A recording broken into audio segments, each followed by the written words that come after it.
ဒီနေ့ကျွန်တော်မန်လေးမျိုးထွက်ကနေပြုံးလေးထိရအောင်လမ်းလျှောက်ပြီးသွားမှာဖြစ်ပါတယ်အဲ့ဒီခေါင်းစဉ်တိုင်းလွန်ခဲ့တဲ့၄နှစ်လောက်တော့ကျွန်တော်လုပ်ဘူးပဲအဲ့တော့ကလမ်းပြေးလျှောက်တာမျိုးမဟုတ်ဘဲနဲ့လမ်းလျှောက်လိုက်ဆိုင်ကယ်စီးလိုက် challenge တွေလုပ်လိုက်နေပေါ့ဒီတစ်ခေါက်ကတော့ကျွန်တော်ခြေလမ်းနေနဲ့ပဲပြုံးလေးထိရအောင်သွားမှာပါ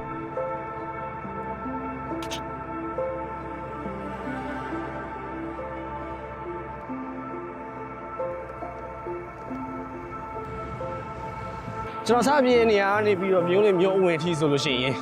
-20 ကျော်လောက်တော့ရှိရယ်26.2 မိုင်မာရသွန် distance တော့မရှိဘူးဒါပေမဲ့ -20 ကျော်လောက်ရှိရယ်ဒါနီးရဲ့ခီးလို့တော့ပြောလို့မရဘူးဝေးရတော့ဝေးရတော့ဝေးရ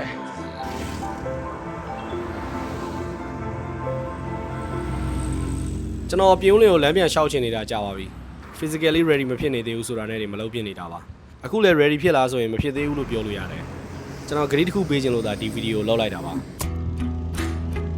ကျွန်တော်ပြေးရတာကြိုက်တယ်အပြေးကိုတွေကကြီးကြီးမားမားတစ်ခုဆိုလို့ရှိရင် Mightier Ultra တော့ကျွန်တော်ပြေးဘူးခြင်းတယ်အဲ့ဒါကိုလည်း documentary လေးရိုက်ပြီးတော့သေချာချပြခြင်းတာမျိုးပေါ့ဒါပေမဲ့ပြဿနာကျွန်တော်မှစီကံသိမ့်မရှိနေတာပါကျွန်တော်ပြေးခြင်းနဲ့ရက်ပြေးတယ်ပြေးခြင်းနဲ့အချိန်ပြေးခြင်းနဲ့အကွာအဝေး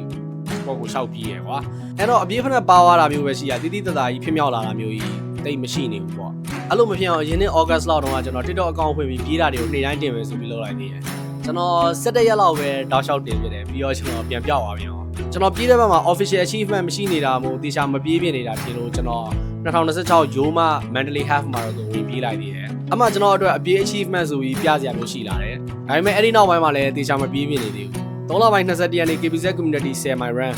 ကျွန်တော်အဲ့မှာလည်းဝင်ပြေးပြီးတော့ဆွဲပြလေးရလာခဲ့တယ်အဲ့နောက်ပိုင်းမှာတေချာပြေးဖို့နေနေတာကျွန်တော်ပြေးကိုမပြေးပြတော့တာပြုံးလည်းမတက်ခင်အထိပဲပေါ့အဲ့လိုစီကံမရှိတာကျွန်တော်ရဲ့ Mightier Ultra ကိုအတွေးသက်သက်လိုပဲဖြစ်နေစီတယ်ဒီဗီဒီယိုမှာပေးချင်တဲ့ကြိယာကျွန်တော်ပြုံးနေထိရအောင်ကိုချောက်ကိုတုံးပြီးသွားနိုင်မယ်ဆိုလို့ရှိရင်ကျွန်တော်နောက်6လအတွင်းတေချာအပြေးဘက်ကို training လုပ်ပြီးတော့ Mightier Ultra ကိုပြေးမယ်လို့ကြိပေးပါတယ်14မိနစ် 1.8 ကီလိုမီတာ elevation gain 165 မီတာ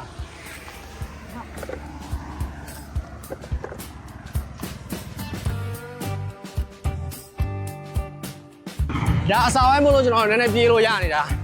ပြီးရင်ခေါင်းတွေတော်တော်တက်ပြီးသွားပြီဆိုလို့ရှိရင်ကျွန်တော်လမ်းပဲရှောက်အောင်ပါကျွန်တော်စိတ်ရင်ဒီနေ့တနေ့ကုန်လောက်မယ်ထင်တယ်ကျွန်တော်မနေ့9နိုင်မထိုးခင်လောက်ကနေပြီးတော့ခီးစားခဲ့တာညနေ4နိုင်လောက်ရောက်ရင်တော့မစိုးပါဘူးအဲ့လောက်ကြာနိုင်ပါ့မလားအဲ့လောက်ကြာပါ့မလားအဲ့လောက်မကြာရင်တော့ကောင်းပါပေါ့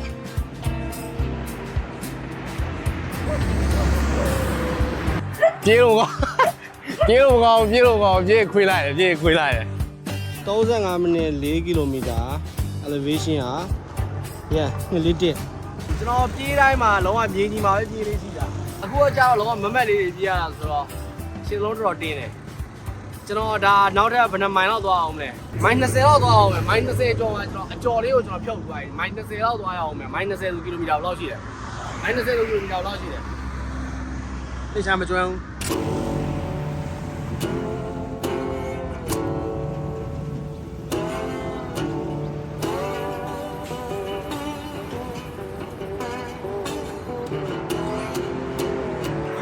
ကားစင်းလာကားစင်းလာအဲ့လိုမျိုးကျွန်တော်တက်ရမှာ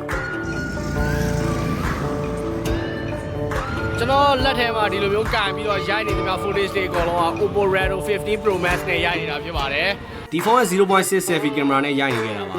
main camera 200 megapixel နဲ့တော်တော်ရုပ်ထွက်လာတယ် 4K 60 fps ကို main camera ကို selfie camera ကိုသုံးလို့ရပြီးတော့ video တွေကို smooth ဖြစ်အောင်လို့ ultra steady mode လို့ပါပါတယ်လမ်းလျှောက်နေတော့ Oppo Reno 15 Pro Max ရဲ့ camera မှာပါတဲ့ lens တွေကိုကျွန်တော်စမ်းသုံးကြည့်တာကျွန်တော်သဘောကျတယ်ရုပ်ထွက်လေးတွေလှကြတယ်ရာသီဥတုကတော့မအေးသေးဘူးကွာဒါပေမဲ့မြင်းသေးလောက်တော့မြင်လာပြီနောက်တော့2နာရီ3နာရီလောက်ရှောက်လိုက်လို့ရှိရင်တော့ရာသီဥတုနည်းနည်းလေးပြောင်းသွားနိုင်မယ်အေးလေးဖြစ်သွားလိမ့်မယ်အခုကတော့နေနည်းနည်းပူပဲဘယ်လောက်လိုလဲပြုံးနေစားလို့ဝေးလိုရလိုက်ကျွန်တော်31ကီလိုမီတာလောက်သွားရအောင်မယ်လမ်းလျှောက်မယ်ဆိုရင်9နာရီလောက်ကြာမယ်ကားနဲ့ဆိုလို့ရှိရင်39မိနစ်ပဲကြာမယ်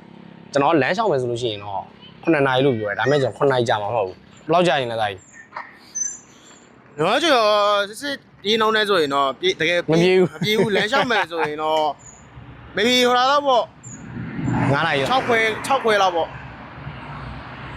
ဒီလမ်းမင်းစားတော့ဘူးလားဟုတ်လမ်းမင်းစားနော်အားဖြင့် last break လေ last break မလုပ်ခိုင်းလွန်ခဲ့တဲ့၄နှစ်ကပြုံးလင်တက်တဲ့ဗီဒီယိုကဆိုင်ကယ်စီးလိုက် challenge လုပ်လိုက်နေဆိုတော့အဲ့ဒီမှာပင်ပန်းခဲ့တာအခု10ကီလိုမီတာမပြည့်ခင်လောက်ပင်ပန်းတာမျိုးတော့မရှိပါဘူး အခုလည်းပြုံးလင်းကိုလမ်းလျှောက်တက်ဖို့အတွက် training မလုပ်ရတဲ့အတွက်ကြောင့်မလို့ပင်မနာလေးကတော့နည်းနည်းလေးသိတာတယ် နာရီနဲ့24 10 km 10.5 km elevation တွေကတော့အမြင်ကြီးတွေဒါလေးကကျွန်တော် Oppo Reno 50 Pro Max ဖြစ်ပါတယ်ဒါတော့ဘောက်ပြင်ပြောရမှာ ကျွန်တော်ဘဝမှာဝေးဆုံး distance ဆိုလို့ရှိရင် 33.8 km ပြေးဘူးတယ်အဲ့ဒါ marathon အပြည့် 42.2 km ပွဲမှာ give back ခဲ့တဲ့ point မှာအခုကျွန်တော်ရဲ့ပန်းနိုင်က 33.8 km ထက်လည်းပိုတယ်ပြီးတော့မြင်ကြီးလည်းမဟုတ်ပါဘူး rest တော် break ခဏနားမယ်ကွာခြေတော့တော့တင်းရပြုံးလေးကိုလမ်းလျှောက်တတ်တယ်ဆိုတာကိုယ့်အကိုဖြည့်ခိုင်းတဲ့ man ထဲဆောင်ရွက်တစ်ခုပါ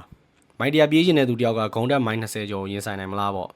ဒီအတွက် training ဆိုပြီးမရှိခဲ့တော့ခန္ဓာကိုယ်ကတော့တေချာလိုက်နိုင်မှာမဟုတ်ဘူးစိတ်နဲ့ပဲသွားရမယ်ခီးပါ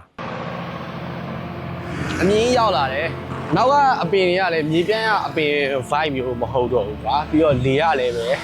နည်းနည်းလေးအေးသလိုလေးဖြစ်လာပြီကုန်းမြင့်ပိုင်းရောက်လာတော့လေအေးလာတယ်အချိန်ကြာလာတော့နေပူလာတယ်လေအေးတာနဲ့နေပူတာနဲ့ကိုခြေလို့ရရင်တော့ခန္ဓာကိုယ်ကဟီတွေတက်နေတော့မှာပဲ Let's break မရတော့ပဲအခုက7နာရီခွဲရှိပြီနောက်ပြီးတော့ကျွန်တော်ပြင်ဦးလင်ကိုရောက်ဖို့အတွက်22 km half marathon ပဲထားပါတော့21 km လောက်ပဲလိုတော့တယ်21 km နည်းတော့မနည်းဘူးပေါ့နော်ဘောကြီးကဆွဲတယ်ရန်ကုန်တကယ်ချင်း5မိုင်လားကျွန်တော်ရဲ့ပန်းနိုင်ကိုရောက်ဖို့20 km အလိုကျွန်တော်လည်း19 km လောက်ရှောက်ပြီးသွားပြီအဲ့တော့ပြောချင်တာကကျွန်တော်အခုတောက်လျှောက်ရှောက်လာခဲ့သလိုနောက်ထပ်တစ်ကြော့ဒါပေမဲ့ဒီတစ်ကြော့ကတော့ပြပြလေးပို့ပြီးတော့ပြပြလေးဖြစ်သွားပြီတောင်ဝေးအားကစားတွေကပြင်းဖို့ကောင်းတယ်ကျွန်တော်တော့အဲ့လိုပဲမြင်တယ်ပန်းနိုင်ရောက်ရင်သာခံစားချက်ကမိုက်တာလမ်းမှာကတော့အချိန်ကြာလေးပျော်စရာပိုနဲလေးမေးခွန်းတွေပိုများလေးပဲကောင်းပါရှယ်ဆန်ဆန်မေးခွန်းတွေလည်းထွက်လာတယ် Oppo Reno 15 Pro Max 5G မှာပါတဲ့ feature တချို့ကိုကျွန်တော်ဘာဖြစ်လို့ပေါ့ပဗီဒီယိုလေးလုပ်ပြီးမပြတာလဲပေါ့အစားအတွေးတာကတော့ Oppo phone တစ်တွေမှာပါလာတဲ့ AI Mind Space ကိုသုံးပြီးခီးသွားမယ်ပြီးရင်အဲ့ဒီ vlog တစ်ခုလုံးကိုလည်းဒီ phone camera နဲ့ပဲရိုက်မယ်ပေါ့ဘာလို့လဲဆိုတော့ဒီ phone camera နဲ့ vlog အကောင့်လေးရိုက်လို့ရလို့ကွာ AI Mind Space ကကိုသိမ်းထားခြင်းတဲ့အချက်လက်တွေကို AI အုံနောက်ထဲမှာထည့်ခိုင်းထားပြီးတော့အစီအစဉ်ကောင်းလေးတွေဆွဲခိုင်းလို့ရတာမျိုးပါ3 finger နဲ့အပေါ်ကိုဆွဲတင်လိုက်မယ်ဆိုလို့ရှိရင် screen မှာရှိတာတွေကို AI ကမှတ်ထားပေးမယ် screen shot လို့ပဲဒါပေမဲ့ gallery ထဲရောက်တာမျိုးမဟုတ်ဘဲနဲ့ AI memory ထဲရောက်ပြီးတော့တင်ထားသမျှကိုလည်းအကုန် analyze လုပ်ပြီးတယ်ခီးတစ်ခုတည်းလိုအပ်တဲ့အချက်လက်တွေကို AI Mind Space ထဲမှာတင်သူ့ကိုစီစဉ်ခိုင်းပြီးတော့ခီးသွားတဲ့ vlog ဆိုလို့ရှိရင်နည်းနည်းလေး commercial ဆန်သွားမှာဆိုလို့ပြီးတော့ကျွန်တော်ပြုံးလေးအရောက်တက်မယ်ဆိုတာကိုလည်းတစ်လားလောက်နောက်ဆုတ်လိုက်ရမှာဆိုလို့အဲ့လိုတွေကျွန်တော်တွေးမိနေတာပေါ့ကျွန်တော် personally ဒီဖုန်းကိုဘာကြိုက်လဲပြောရမယ်ဆိုလို့ရှိရင်ကျွန်တော် camera ကြိုက်တယ် design ကြိုက်တယ် battery ကြိုက်တယ်ကျွန်တော် ultra marathon ပြေးရမယ်ကျွန်တော် ultra marathon ပြေးရမယ်ကျွန်တော်ရဲ့ goal ကမိုင်100ပြေးချင်တာအခုဒီမိုင်30လောက်ကိုတာကိုကျွန်တော်မလုံနိုင်ဘူးဆိုလို့ရှိရင်အဆင်မပြေဘူးဘာလို့မိုင်100ပြေးချင်တာလဲအဲ့ဒါကြီးကကျမ်းမာရေးဘက်မဟုတ်တော့ဘူးကျမ်းမာရေးတောင်ထိခိုက်နိုင်တယ်ကမ္ဘာလူဦးရေမှာအခုကျွန်တော်လို casual runner 900%လောက်ရှိမယ် marathon finisher တွေက100%တော့မပြည့်ပါဘူးမိုင်100ပြေးနိုင်သူဆိုတာ 0.001% ပဲရှိတယ်အယောက်3သိန်းမှာတယောက်လိုမျိုးပေါ့အဲ့ထဲမှာကျွန်တော်ပါခြင်းတယ်ဒါပေမဲ့အခုတန်သွင်းနေတော့မိုင်100ဆိုတာကိုနောက်6လနေဖြစ်နိုင်ပါမလားတန်တရားဝင်မိရကျွန်တော်စီးကန်းရှိမယ်ဆိုရင်တော့မိုင်100ဆိုတာလွယ်သွားမယ့်အရာမျိုးမဟုတ်ပါဘူးကျွန်တော်အဲ့လို nearly impossible ကြီးကိုရအောင်လုပ်ဖူးခြင်းတာပါအခုပြုံးလင်းထိရအောင်ကတော့ကျွန်တော် fitness နဲ့ဖြစ်နိုင်ပါသေးရဲ့တော့နေဘူးရတော်ဘူးပါတယ်ဒီတော့ဘူးရကျွန်တော်စကားတွေတိတ်ပြီးတော့မပြောချင်ဘူးကျွန်တော်ကို feeling နဲ့ကိုယ့်အကိုပဲပြေးချင်တော့တယ်ခဏနားမရတော့ဂုံတက်မီတာ1000ကျော်လောက်ကို9နာရီလောက်လမ်းလျှောက်ပြီးချိန်မှာ10မိနစ်လောက်က1နာရီလို့ခံစားလာရတယ်1 ကီလိုမီတာကိုအဝေးလို့မြင်လာတယ်မြေပုံခဏခဏကြီးပြလာပြီးတော့လမ်းလျှောက်ချိန်နဲ့နားချိန်ကမျှလာတယ်ကျွန်တော်မှတ်မိရလမ်းတက်တဲ့အချိန်မှာmap ကနေပြီးတော့9နာရီလို့ပြောတယ်ကျွန်တော်9နာရီလောက်နေရောက်တာပေါ့9နာရီထပ်ပူကြာညနေ4နာရီလောက်ရောက်တော့ကျွန်တော်ခေါင်းထဲမှာနားလိုက်တော့ဖို့အကြောင်းပြချက်လှလှလေးရှိလာတယ်ဘာလို့ပြုံးလေးကိုခြေချင်းသွားနေလဲဆိုတဲ့မေးခွန်းကိုလည်းတိတ်မဖြေချင်တော့ဘူးစစ်ဒီလောက်အနေထားလောက်ဒီလမ်းလျှောက်လာပြီးတဲ့နောက်ပိုင်းမှာဖြစ်သွားတဲ့အနေထားကတော့စစ်ရတော့အခြေအနေသိမ့်မဟန်တော့ဘူးဒါသူရအောင်တော့သွားမှာပါတော့ 4.7 လောက်ပဲလို့ Okay, it's alright. ကျွန်တော်ကဘာစကားပြောရမှန်းပြီးတော့ကျွန်တော်ရောက်ချင်တယ်ကျွန်တော်ချိန်ရှောက်ပြီးတော့ရောက်သွားချင်တယ်ကျွန်တော်အဲ့ဒီ record လေးကိုလုပ်ချင်တယ်အဲ့ဒါ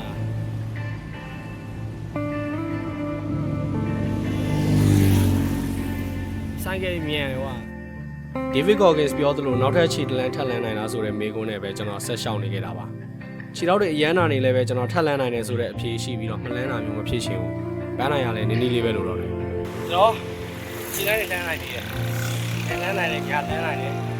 လန်းနိုင်တယ်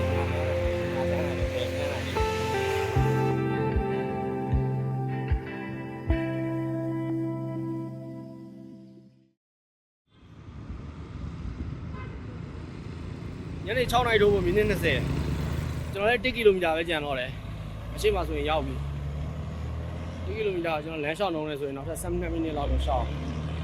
ကျွန်တော်မန္တလေးမြို့အထွက်ကနေပြီးတော့ပြင်ဦးလွင်ထိရောက်အောင်လမ်းလျှောက်ခဲ့ပါတယ်2026ကဘလို့ပျော်စရာတွေတည်လာပေးမလဲတော့မသိဘူးဘာပဲလာလာအဲ့ဒီရဲ့ပန်းဝင်ချိန်ပျော်ရွှင်မှုက2026ရဲ့ top 3ထဲမှာရှိနေမှာပါဒီနေ့က17ရက်နေ့ပြီးရင်သကြံပဲဗျာကျွန်တော်သကြံဟိုဘလို့ခြေတော့တဲ့လင်မလဲမသိဘူး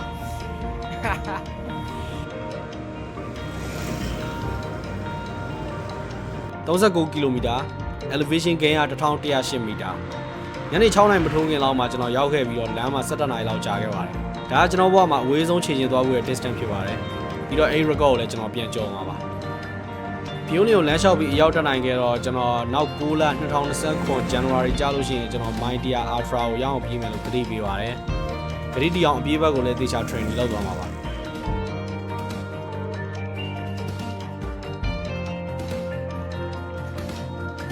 လွယ်လေးတွေကလည်းကျွန်တော်ဒီခေါင်းစဉ်နဲ့လုပ်ခဲ့တယ်ဒါပေမဲ့ဒီတစ်ခေါက်ကကျွန်တော်ဘာမှ challenge အပူတွေမပါပဲနဲ့ကျွန်တော်ရဲ့ physical challenge only ပဲကျွန်တော်ရဲ့ physical challenge mental challenge only နဲ့ပဲရအောင်တက်နိုင်ခဲ့ပါတယ်